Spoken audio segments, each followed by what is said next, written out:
Hurricane Michael absolutely flattened Mexico Beach. This is just a tiny sliver of some of the devastation here from that Category 4 storm, and it goes on as far as the eye can see. This house completely blown out. I mean, you can see right into the living room there.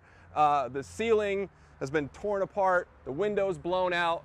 Part of the roof up there has been taken off, some of the siding around the side. There's a tree down, car damaged. And here's the crazy part. The guy who was living in this house, he rode out the storm. Thank God he is okay, but it had to be terrifying. Inside that church, there was love, there was compassion, there was hope, stuff this community desperately needs after a tragic attack that happened just feet from where I'm standing. Marco Rubio's camp is calling this a primary night celebration, not a victory party, although you know his camp and his supporters are hoping it turns into that tonight here on the campus of Florida International University. I never chew gum during a live shot, but I think it's a little bit appropriate tonight. It's the most noticeable thing about head coach John Cooper. He's always just going to town on his gum. A lot of people are going to see this and say, I have a fear of heights. There's no way I'm going to do that. I'm sure you hear that a lot. What do you tell those people? Well, it's completely up to them if they want to actually go on with it and try and overcome their fears, but this is a safe way to do it and a fun way to do it.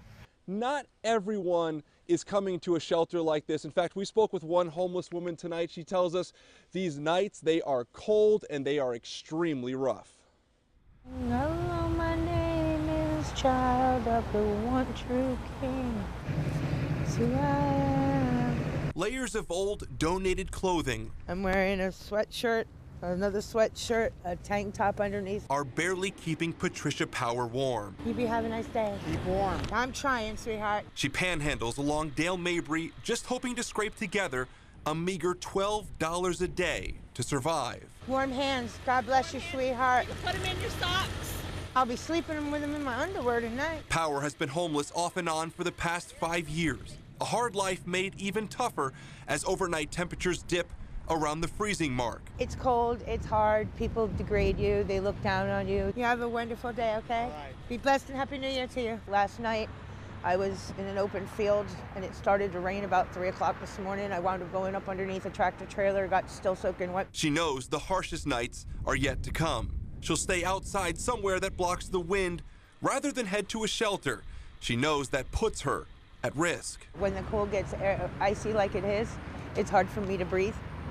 And it hurts, like I get pain in my chest and down my arm. Amazing Grace is the song I sing. With Christian rock music playing in her ear, God bless you, baby. She prays for things to turn around. I'm praying it gets warmer very soon, very quickly. There's a handful of us that aren't actually out here trying to do anything but survive. For now, this is life, out in the cold. Oh, God bless you, baby. Appreciate you. Thank you so much.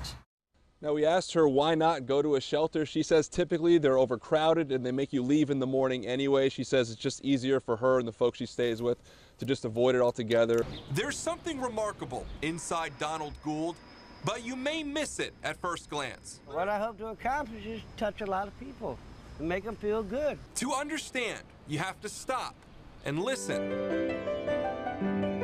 His fingers dance. He says he's been musically inclined since he was little. Ever since I was a kid, there was a piano in the house, and I just banged on it. Music has always been a big part of his life. He says he played while in the Marines and through some college. But ultimately, drugs and alcohol landed him here on the streets, currently in Sarasota. He spends his days in front of pianos, placed around the city as part of a public art project. I pass it a lot of time, and I'm homeless, so that's how that's my hustle out here. Monday, video of Donald playing was posted to Facebook. Overnight, it's gone viral with close to 1 million views. Overwhelming. I don't know what to say. I'm a homeless, hungry, humble man on the streets. I got a lot of education, yes. And he hopes people can see beyond the rough exterior to what's hidden on the inside. Mostly what I want them to see is, it's just the pure music that I play, with the passion that I play. If you didn't stop, you may never know. What makes Ybor, Ybor? It's the rich history, the vibrant culture, and of course, those famous Ybor chickens. They have grabbed my heart, and I feel like they're a piece of our city. For local artist Lynn Rattray, Their colors are astounding. they've become a source of inspiration. For me, it's all in the eyes and the body posture. This guy here that I'm painting, he's got his eye on Buckeye. She's painted more than 100 of these, and she admits she has a few favorites. Oh, I'm in love with the Colonel. Big, white, fluffy, awesome chicken. He was there, watching carefully, as if critiquing her latest work. They all have their friends. They hang out with their mama. And they all sort of have a job to do.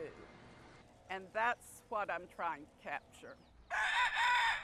Ybor's most colorful characters can be traced back more than 100 years to the cigar factory workers.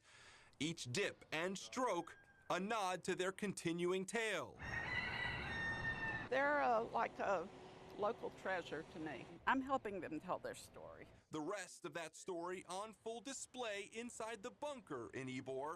Until March 4th, it's been up a couple of weeks. You have 63 Ybor chickens. Some of them live over in the park, some of them live out back. All colorful, a bit quirky, and quintessentially Ybor City. I feel like I'm preserving a piece of history. See, every time I think I'm finished painting chickens, they're just so adorably cute, I have to paint some more.